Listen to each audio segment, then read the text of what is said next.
C'était l'arme des chevaliers Jedi. Les nouveaux pistolets laser sont bien moins précis.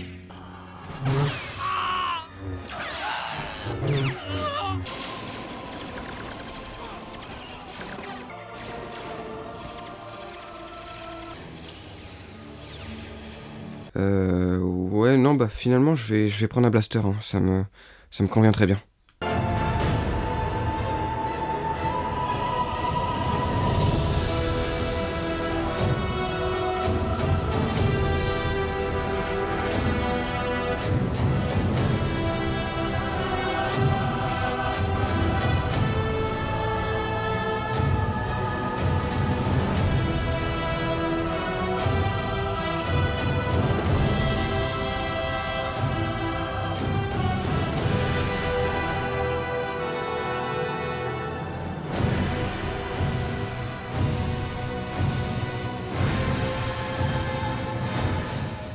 Eh bien salut à tous, aujourd'hui on s'attaque à la review du DL44 de chez AW Custom, qui est sur une base de WE M712, et déjà là ça va me permettre de corriger une erreur que j'ai faite lors de l'unboxing, c'est que ce n'est pas sur une base de C96. Le C96 en fait est l'ancienne version du M712, on peut dire, qui ne possédait par exemple pas de chargeur ni de tir automatique.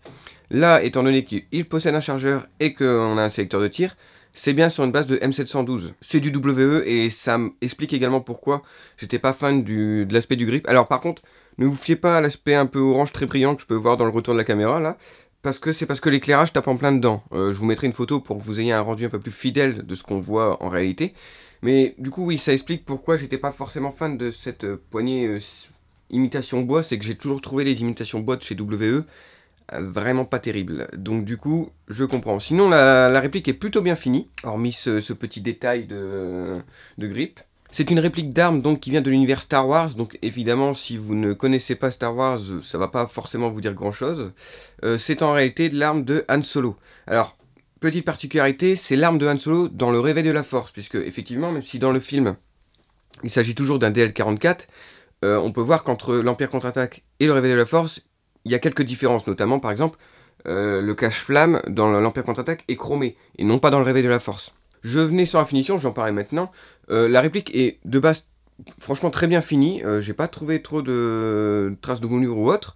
On échappe également, alors apparemment la version de base de chez W du M712 a des marquages chinois que ne possède pas cette réplique, ce qui est très appréciable, clairement. Mais au niveau de la finition, je pense que ce genre de réplique, c'est une réplique qui va quasiment forcément être retouchée esthétiquement parce que elle fait trop neuf. Il faut lui donner un petit côté usé. Et alors je vais vous mettre une photo qu'un abonné m'a envoyé par mail, où il a donné un petit côté justement usé.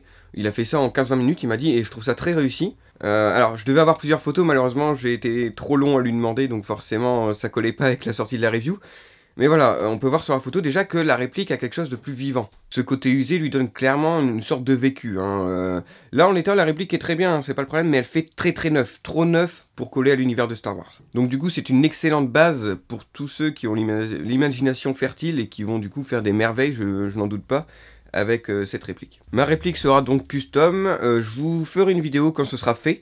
Mais évidemment, je ne vais pas la laisser comme ça. Je me suis tâté au début, puis lorsque j'ai vu les résultats par exemple de Quentin, je me suis dit, bon, ok, clairement, ça rend beaucoup mieux une fois custom esthétiquement. Donc, du coup, je vais clairement changer tout ça. Alors, pour les caractéristiques de base, du coup, ce sont celles du M712WE. Donc, ça développe 270 FPS, ce qui est très peu, c'est totalement suffisant. Ça fonctionne au gaz, ça possède un mode semi et full auto. Bon, ici, le full auto va pas forcément nous intéresser, mais vous allez voir que du coup, ça m'a causé 2-3 soucis. La réplique est full métal. Bon, ça reste une sorte de Zamac, l'alliage habituel de WE. La seule partie, enfin, les seules parties qui ne sont pas en métal, c'est cette petite grille ici et forcément la poignée. Le chargeur ici est un chargeur court, pour coller donc du coup au modèle présent dans les films, qui contient 10 billes. Et au niveau du prix, alors généralement sur les shops français, vous allez le trouver entre 350 et 400 euros. Là actuellement, je l'ai vu sur OPS Store à 349 euros. Au niveau du poids, j'ai vu plusieurs choses différentes sur les sites, donc ça allait de 1220 grammes à 1700. Je pense que 1220 grammes est le poids correct. Je n'ai pas pesé moi-même la réplique, mais 1700, ça me paraît beaucoup tout de même. Autre petite erreur que j'ai fait lors de l'unboxing, c'est que j'ai dit que le cache-flamme était celui d'une MG42. Visiblement, ça serait plus celui d'une MG41. Voilà, ça change pas grand chose à ce que je disais, comme quoi la réplique était faite de mélange de répliques de la Première et Seconde Guerre mondiale. Mais voilà, je préfère le corriger tout de suite. Au niveau des infidélités, parce que oui, on va pas parler de réalisme pour ce type de réplique, hein, on va parler de fidélité. J'en ai détecté que deux principales. Alors, c'est la grille, qui n'est pas assez longue. Normalement, elle est jusqu'en bas. Alors, je ne sais pas pourquoi, du coup, ce n'est pas le cas. Je vois pas ce que ça changeait de faire la grille jusque tout en bas. Mais petit souci, du coup, à ce niveau-là, c'est un détail. Et petit souci qui vient du modèle, donc du coup, sur lequel est basé le custom, c'est le sélecteur de tir, qui n'a rien à faire là, du coup, puisque le blaster n'en possède pas. Voilà, c'est un petit peu dommage. Au niveau des trucs un petit peu dommage, c'est que la lunette, qui est censée être une x3, enfin, normalement, hein, alors j'arriverai pas à vous le montrer, mais en fait, ici est une x1. Donc, comment vous dire qu'une lunette qui n'est une lunette qui est une x1, bah, ça sert à rien, hein, c'est juste, c'est juste du verre, quoi. Il y a bien un réticule, etc., hein, mais voilà, il n'y a aucun zoom.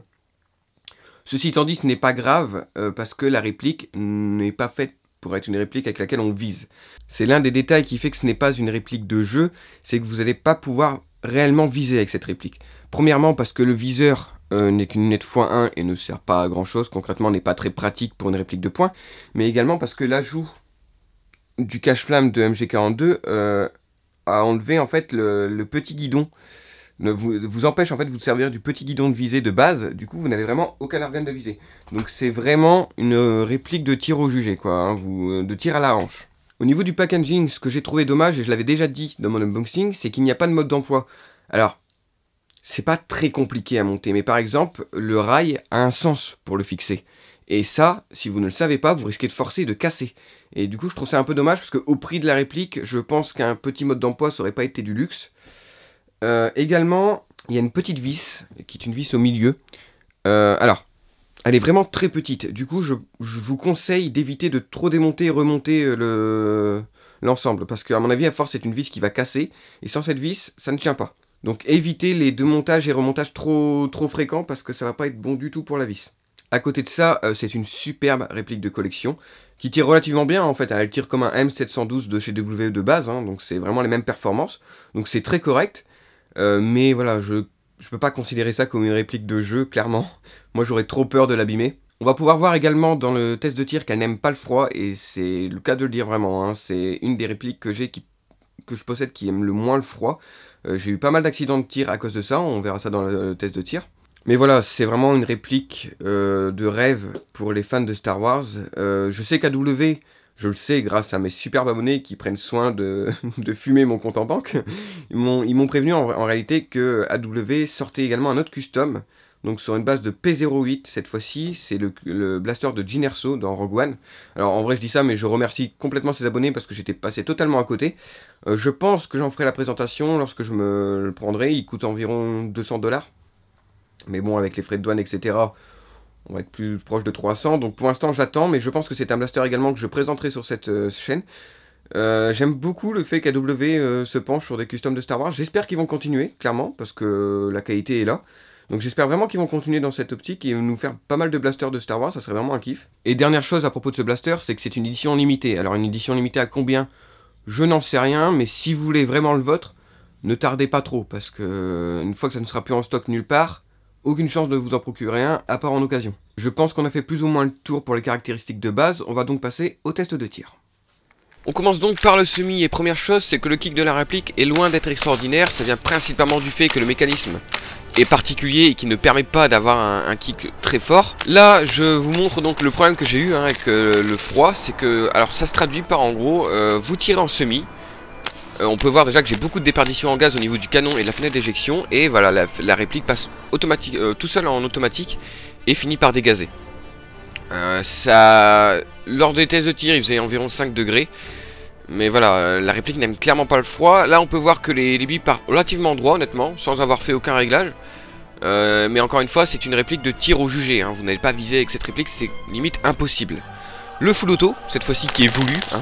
Donc voilà, un chargeur de 10 billes ça part en quelques secondes forcément.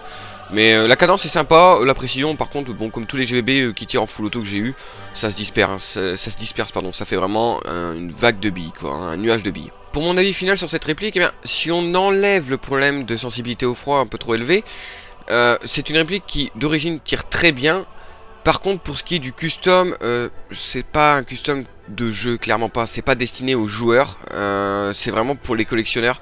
Je me vois mal arriver sur un terrain avec ce genre de réplique, j'aurais trop peur de l'abîmer. Et c'est assez peu adapté, hein, de par la petite contenance du chargeur et par le fait qu'on ne puisse pas viser efficacement. Concernant le custom, c'est une très belle pièce, clairement, malgré quelques petites infidélités, hein, comme par exemple le problème de grille un peu trop courte. Ça reste des détails, hein, clairement la réplique, pour tout fan de Star Wars, c'est un pur bonheur. C'est vraiment une belle pièce de collection. A noter que si vous possédez un M712WE, le kit s'achète séparément. Vous n'êtes pas obligé d'acheter et la réplique et le kit en même temps comme moi je l'ai fait. Hein, le kit se vend séparément à environ 200 € je crois. Donc voilà, je ne peux pas juger cette réplique en tant que réplique de jeu, c'est impossible selon moi. Mais pour un fan, enfin pour un collectionneur d'airsoft et un fan de Star Wars, c'est clairement une pièce à avoir si vous avez les moyens, parce que c'est encore une fois je le répète, mais c'est une très belle pièce. Voilà, j'espère que cette vidéo vous aura plu et on se retrouve pour une prochaine vidéo qui portera sur une réplique un peu plus conventionnelle. Je vous dis salut à tous, à la prochaine.